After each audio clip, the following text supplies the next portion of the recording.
अस्सलाम वालेकुम। This is third lecture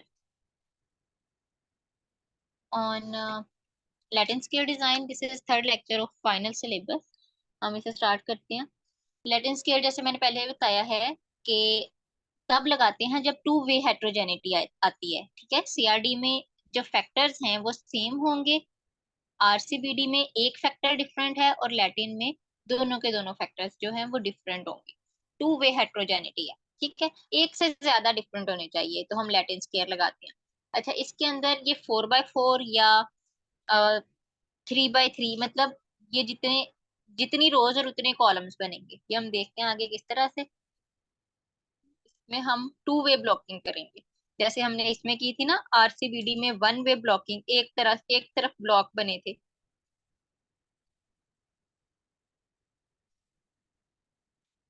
ये रहा, इधर इधर ये एक साइड पे ब्लॉक्स थे हमारे कॉलम्स में ट्रीटमेंट्स रिपीट नहीं हो रहे थे। यहाँ पर अब हम लैटिन स्केयर में ना कॉलम्स में ट्रीटमेंट रिपीट होंगे ना ही हमारे रोज में जो है वो रिपीट होंगे। यहाँ से हम इसको थोड़ा सा देखते हैं लेक्चर से कि हम इसको किस तरह से करेंगे। ठीक है, हमने क्या करना है कि इसी तरह इसमें भी रेप्लिकेशंस उतनी ही होंगी जितनी हमारे पास अम, जितनी एक ट्रीटमेंट की रेप्लिकेशन है ना, सब ट्रीटमेंट्स की उतनी ही रेप्लिकेशन है। ठीक हो गया। अच्छा, अब इसको हम देखते हैं, यहीं से देख लेते हैं। फॉर इंस्टेंस उनकी जो एज है वो डिफरेंट एज ग्रुप्स हैं। जैसे ये अब हम रो में लिख लिया कि रो 1 है हमारी 20 से 25 का ग्रुप, रो 2 है हमारी 26 से 30 का ग्रुप, रो 3 31 से 35 और रो 4 है हमारी 35 से ऊपर वाला ग्रुप। ये हमारे पास एक क्या आ गया, एज ग्रुप। ये एक तरह की ब्लॉकिंग है हमारी रो वाली। फिर अब यहाँ कॉलम की ब्लॉकिंग करेंगे। अगर चार तरह के हमारे पास वो थे ना, अ, अ, जैसे हमारे चार ग्रुप थे एज के, इसी तरह हमारे प्रोफेशन भी डिफरेंट है। कोई टीचर है, किसी की एजुकेशन कम है। ये अब ये एजुकेशन की बेस पे किया हुआ है कि 12 ईयर की एजुकेशन है, 14 ईयर की एजुकेशन है, 16 ईयर की एजुकेशन है या 18 ईयर की एजुकेशन है। ठीक है, अब ये एजुकेशन की बेस पर हमारी दूसरी ग्रुपिंग आ गई। यानी जो हम लोग ले रहे हैं, जिन पे हम अपनी ट्रीटमेंट सप्लाई कर रहे हैं, वो जो 16 लोग हैं, उनका एज ग्रुप भी डिफरेंट है और उनका जो प्रोफेशन है वो भी डिफरेंट है। तो हम उसको आसान करने के लिए उनकी कर ली हमने ग्रुपिंग, कि जो टीचर जो जिनका 12 साल जिनका एजुकेशन है, वो सारे हमने कर दिए एक तरफ। जो चार बंदे उसमें से ले लिए, चार उसमें से ले लिए जिनकी 14 साल है एजुकेशन, चार ले लिए जिनकी 16 साल है और चार ले लिए जिनकी 18 साल की एजुकेशन है। दो तरह से ग्रुपिंग हो गई, एक को लिख दिया रो में एज को, एक को लिख दिया कॉलम में ईयर्स ऑफ एजुकेशन। ठीक है, दो तरह से हमारी ग्रुपिंग होगी। अब हम क्या करेंगे, रैंडमाइज करना है हमने। अच्छा, सबसे पहले हमने यहाँ पर ट्रीटमेंट्स किस तरह से लिखी है। सबसे पहले तो पहले वाली लाइन लिख ली हमने, T1 T2 T3 T4। अच्छा, एक तो हमारा था कि हम रैंडमाइज्ड लिखते। ठीक है, हमने वो ही पेपर स्लिप वाला मेथड करके करते। उसमें किस तरह से था कि हम पर्ची उठाते, खोलते, T1 लिखा आया यहाँ लिख दिया, फिर दूसरे में T4 लिखा आया यहाँ लिख दिया, फिर दोबारा T1 लिखा आ गया। फिर हमारी इसके अंदर रेपिटेशन हो जानी थी रो में, लेकिन हम रो के अंदर रेपिटेशन नहीं चाहते। ऐसे ही है, हम ना रो में रेपिटेशन चाहते हैं ना कॉलम में रेपिटेशन चाहते हैं। हम क्या चाहते हैं कि हमारी जो ट्रीटमेंट है वो सारे जितने भी प्रोफेशंस हैं उसमें भी एक एक ट्रीटमेंट जाए, हर प्रोफेशन को एक ट्रीटमेंट जाए। इसी तरह हम चाहते हैं कि हर एज ग्रुप में हमारी चारों की चारों जो है ना ट्रीटमेंट, वो अप्लाई हों। फिर ही है ना कि हम उसका रिजल्ट चेक कर सकेंगे। एक इस तरह से रिजल्ट चेक होगा कि जो रैंडमाइज्ड होगा। ठीक है, तो उसके लिए हमें क्या करना पड़ रहा है, हम सिस्टमाइज्ड मेथड की तरफ जा रहे हैं। अब हम रैंडमाइजेशन की तरफ नहीं जा सकते लैटिन स्केयर में। ये हमारा सिस्टेमिक मेथड है। सिस्टम हमने क्या अप्लाई किया है कि पहले में तो लिख लिया T1 2 3 4 एक साइड पे, ठीक हो गया। दूसरे वाले को किस तरह लिखेंगे, पहले वाला छोड़ दो, T1 छोड़ दो, 2 3 4 और फिर जो रह गया था वो वाला। अब इस दफा कहाँ से शुरू करेंगे, T1 और 2 दोनों छोड़ के 3 पहले लिखा है, 3 4 उसके बाद 1 और 2। ठीक है, हमारी तरतीब वही वाली है, लेकिन हम शुरू कहाँ से करें उसके बाद, पहले तीनों छोड़ के फोर्थ का सबसे पहले लिखा और 1 2 3। अब आप इसमें चेक करें कि पहले इस साइड पे देखते हैं, 1 2 3 4 2 3 4 1, इस साइड पे कहीं कोई रेपिटेशन नहीं हो रही। यानी इस एज ग्रुप, कोई भी एक एज ग्रुप उठा के देखो, ये वाला एज ग्रुप नहीं बल्कि ये ईयर्स ऑफ एजुकेशन वाला हमारा कॉलम उठा के देखो, तो उस उन लोगों को हर किस्म की ट्रीटमेंट जा रही है। इसी तरह इधर आ जाओ, कोई भी एक चेक कर लो, R2 देखो, 2 3 4 1, यानी हर किस्म की ट्रीटमेंट जा रही है इस रो वाले के अंदर भी। ठीक है, इस एज ग्रुप में भी सारी ट्रीटमेंट्स हैं, यानी हमारा कहीं रेपिटेशन नहीं हो रही, सारे ट्रीटमेंट्स रोज में भी है, कॉलम्स में भी है। हमारी जिस जोन से भी किस्म की ब्लॉकिंग है उसके अंदर हमारे ट्रीटमेंट मौजूद है। ठीक हो गया। ये हमारे हमारा जो है ना, ये इतना हमें किया हुआ मिलेगा। ओके, तो ये जब हम हमें सर क्वेश्चन देंगे, इसके आगे रिस्पॉन्स लिखा होगा, हम वहीं से हमें पता चल जाएगा कि अगर यहाँ पर कोई रेपिटेशन नहीं है ना रो में ना कॉलम में, तो उसका मतलब क्या है। उसका मतलब ये है कि ये हमारा लैटिन स्क्वायर डिजाइन है, हमें वहीं से पता चल जाएगा। अगर एक साइड पे हुई होगी, सिर्फ कॉलम में रेपिटेशन नहीं हो रही लेकिन रो में हो रही है, तो हमारा RCBD होता है।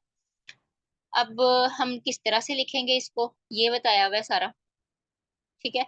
अच्छा, उसके बाद हमने अब रो रैंडमाइजिंग और कॉलम रैंडमाइजिंग, ये तो हमने सिस्टेमिकली लिख लिया ना, लिख लिया हमने। उसके बाद हम इसको रैंडमाइज कैसे करेंगे। ठीक है, अब हम उसको, मैं आपको बताती हूँ कैसे करना है।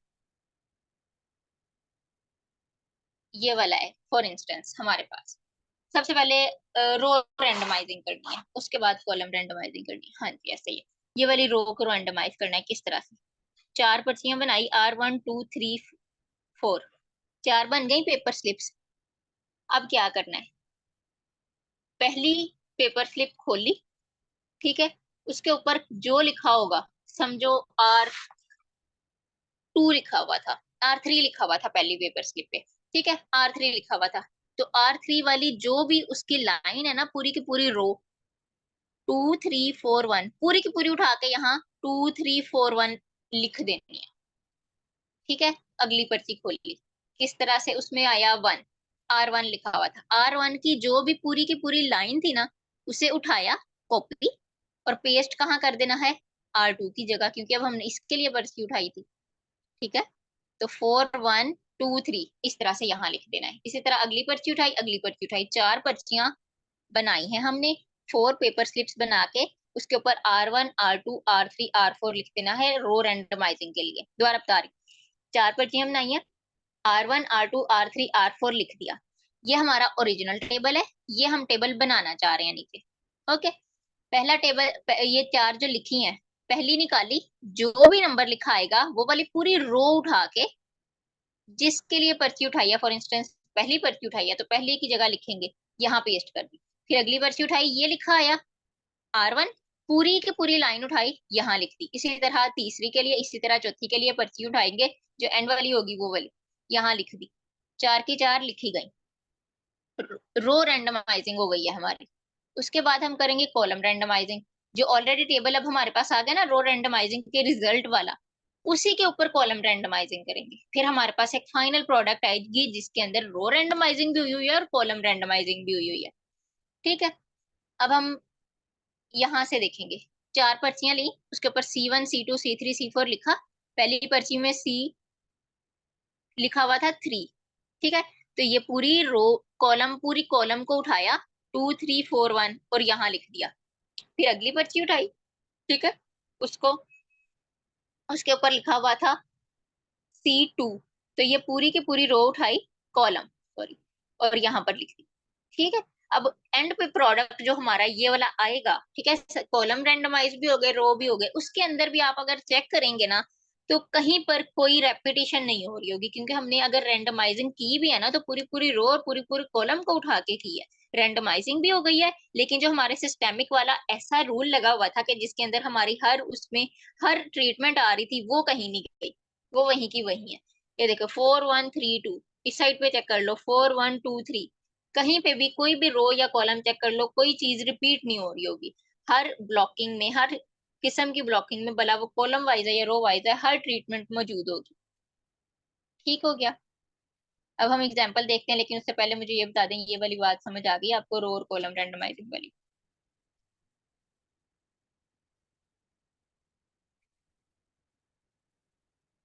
चलें, ठीक है, अब हम आगे चलते हैं। इसके अंदर हम क्या कर रहे हैं, पहली एग्जांपल लेते हैं हम। ठीक है, पहली एग्जांपल ये है कि चार, उसी तरह हम उसी एग्जांपल को लेके चल रहे हैं। चार डिफरेंट ब्रांड हैं वेट लूज के, 1 2 3 4, 4 और 1 वाला जो है हमारा वो पुराने हैं, और 2 और 3 हमारे रिसेंटली डेवलप हुए हैं। ये टेबल हमें प्रोवाइड कर दिया जाएगा पहले ही, 1 2 3 4 और C1 2 3 4। ठीक है, तो इसके अंदर हम क्या करेंगे कि ये इतना डाटा दिया हुआ है, ये देखें यहाँ पे अगर हम गौर करें, 1 2 3 4 2 3 4 1, कहीं पर भी कोई भी रेपिटेशन नहीं है। इस साइड पे देख लें, T1 3 4 3 4 1 2, कहीं पे किसी किस्म की रेपिटेशन नहीं है। यहीं से हमें पता चल जाएगा ये लैटिन स्क्वायर डिजाइन है। ठीक है, अब इसके अंदर जो रिस्पॉन्स रेट है वो गिवन है। हमें कहा गया है test the hypothesis that means mean weight reduction is the same for all 4 brands. ठीक है, तो पूछना चाह रहे हैं कि जो मीन वेट रिडक्शन है ना वो सारे ब्रांड्स का सेम है, या फिर इस तरह से भी आ सकता है कि treatment effect, row wise, column wise, blocking effect. ठीक है, दोनों कैलकुलेट करें। आरसीबीडी में हमने क्या चेक करना था, ब्लॉकिंग इफेक्ट चेक किया था हमने कॉलम वाइज। ठीक है, ऐसा ही था। यहाँ पे जाते हैं हम, क्वेश्चन ये रहा, test treatment effects are significant, क्योंकि सिर्फ ट्रीटमेंट थे यहाँ पर। ठीक है, जब हमने कैलकुलेट किया था तो दो तरह की हमने हाइपोथेसिस बनाई थी, और नीचे जब हमने चेक किया था तो दोनों को चेक किया था। ये हमने टीएसएस इधर कैलकुलेट किए थे, ये रहे।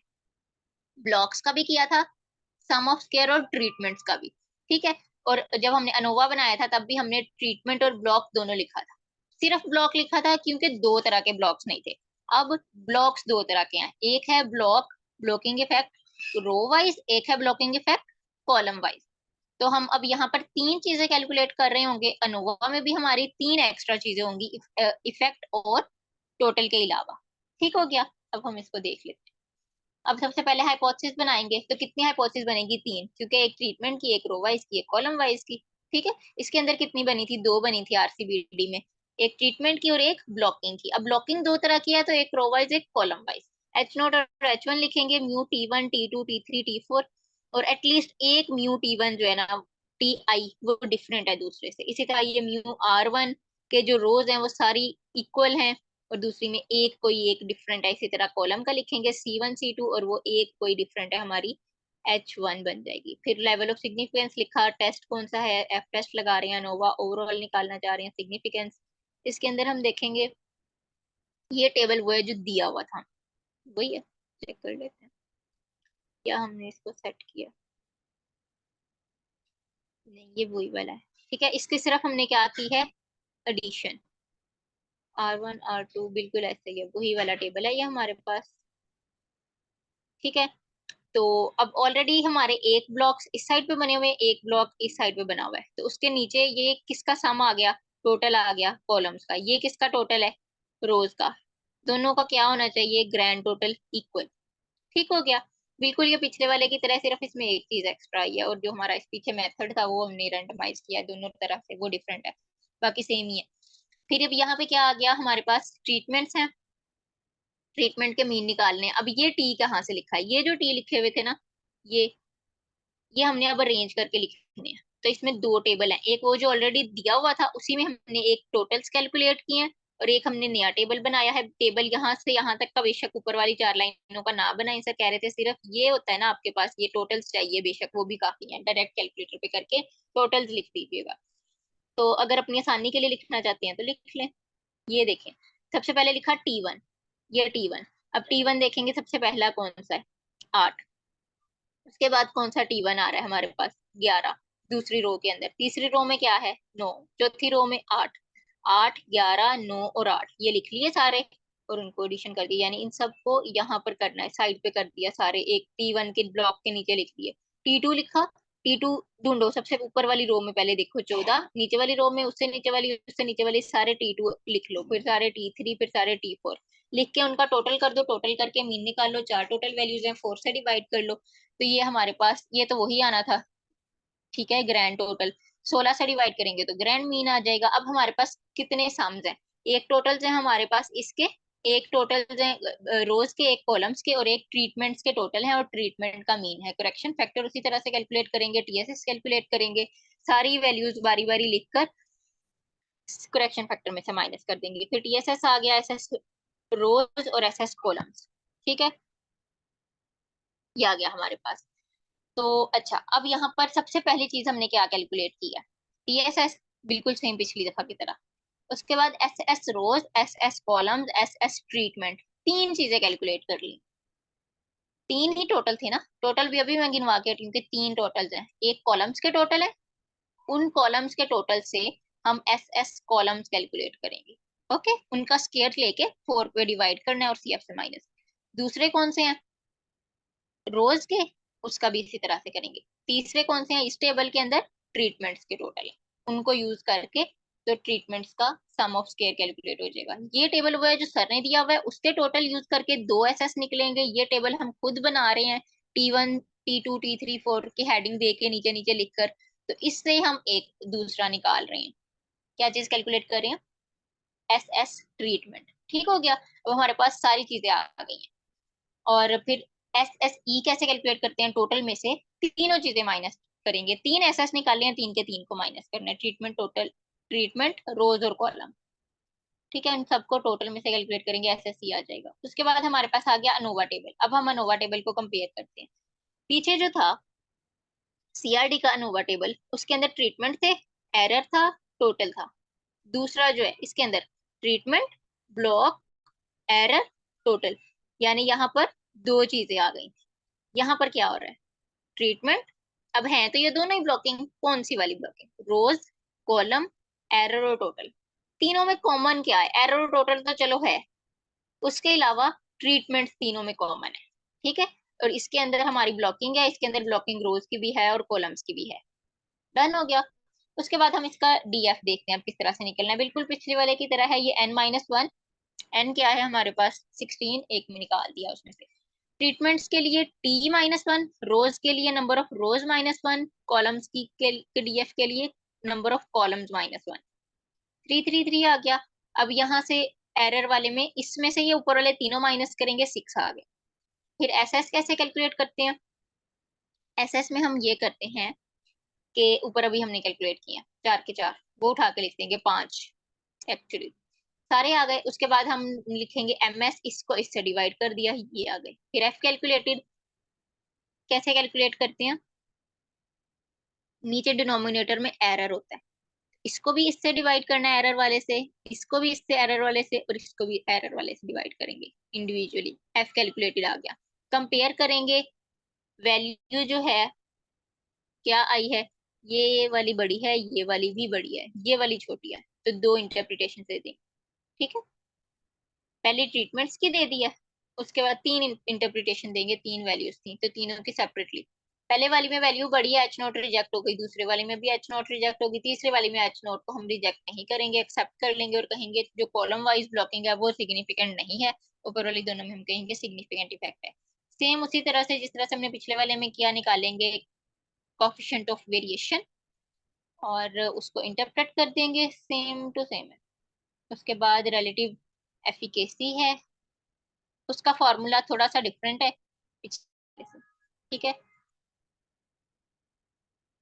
तो इसका फॉर्मूला यूं लिखा हुआ था। वैल्यूज वो हैं जो हम ऑलरेडी कैलकुलेट किए, कर रखे हैं, कर चुके हैं, और इनकी वैल्यूज याद, फॉर्मूले को याद करेंगे, वैल्यूज देख के लिखेंगे और आंसर आ जाएगा वही। लेकिन ये जो है ना इंटरप्रिटेशन, वो सेम ही है।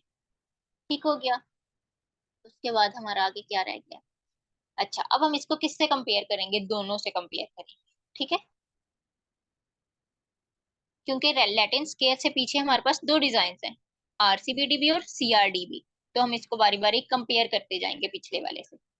तो उसके लिए कैसे करते हैं? Relative efficacy of LS design. अच्छा, ये हमने ना ये एक और चीज कैलकुलेट की हुई है, कॉलम्स की रिलेटिव एफिकेसी निकाली है। ठीक है, अच्छा, रिलेटिव एफिकेसी कंसिडरिंग, अच्छा दो तरह की ब्लॉकिंग किया ना, तो दोनों तरह की ब्लॉकिंग को बारी बारी कंपेयर करेंगे हम आरसीबीडी के साथ। ठीक हो गया।